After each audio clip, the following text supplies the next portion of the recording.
So this next question comes from an established business that has a patent portfolio, and they've been working with counsel. And the question arises is everything okay, right? Are they doing things correctly? So when is the right time to do an IP audit? And I think an IP audit is important to do periodically. Certainly, it's important to do if you're anticipating any sort of exit condition, a merger or acquisition or being sold. Something to do kind of a health check before you need a health check, right? It might come up in the context of the enterprise worrying about litigation. Maybe there's somebody out in the space that's filing lawsuits against a lot of people.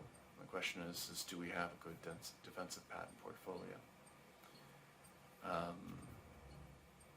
It also comes up, in the circumstance where sometimes a group of people leave and you're wondering what were they working on and if it makes sense to patent it so that they don't capitalize on it at their next enterprise. So anytime there's any sort of insecurity or some sort of transaction that would affect the enterprise, an IP audit is a good thing to have. But just as a car needs a tune-up periodically, your IP program probably needs a tune-up. And a lot of companies will do, or a lot of law firms will do these relatively inexpensively. There's great consulting firms that will go about doing these, and they'll really pick apart everything. They'll inventory things. When we've done these, it's been surprising that we often find patents that corporate legal wasn't even aware of because someone had done this acquisition and no one had looked at the appendixes to get the patents that they had acquired with the company into their portfolio. Often you'll find trademark registrations that you're not aware of or are going to lapse.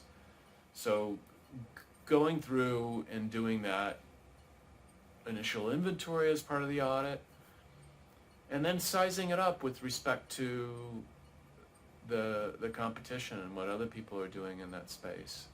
So we did one recently for a client, and we hired a consulting firm. They went through and looked at all the patents and categorized all the patents. So they knew how many patents related to this product line, how many patents related to that product line and the other product line.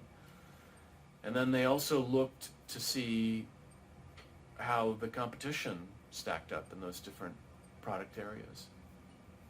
And then they cross-correlated that with the market share. And we found 2 or 3 categories where we had substantial market share, a very crucial part of the business. 30% of the business related to this one product line. And we found out that we really only had 1% of the patents in that area. And there were several surprising upstart competitors that were amassing large patent portfolios.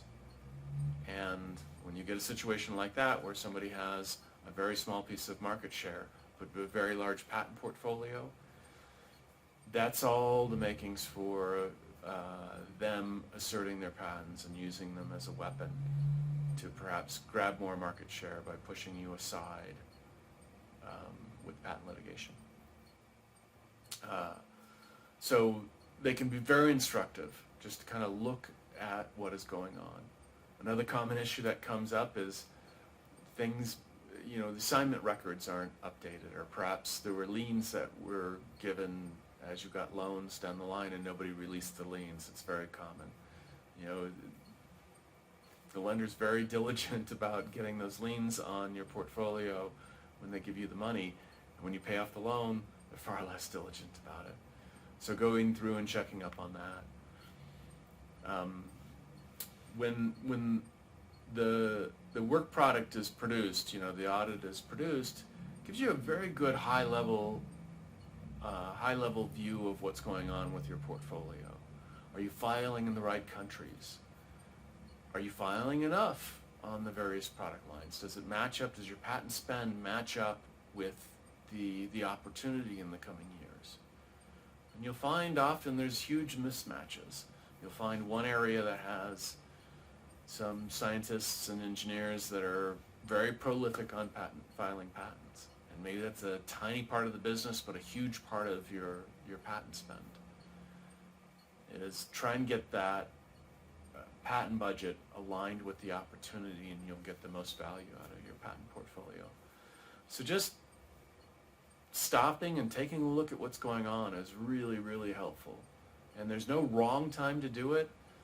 They tend to be probably on the low end, $5,000, and on the high end, a couple tens of thousands of dollars, depending on the size of your portfolio and how deep you look and what kind of things you're looking at.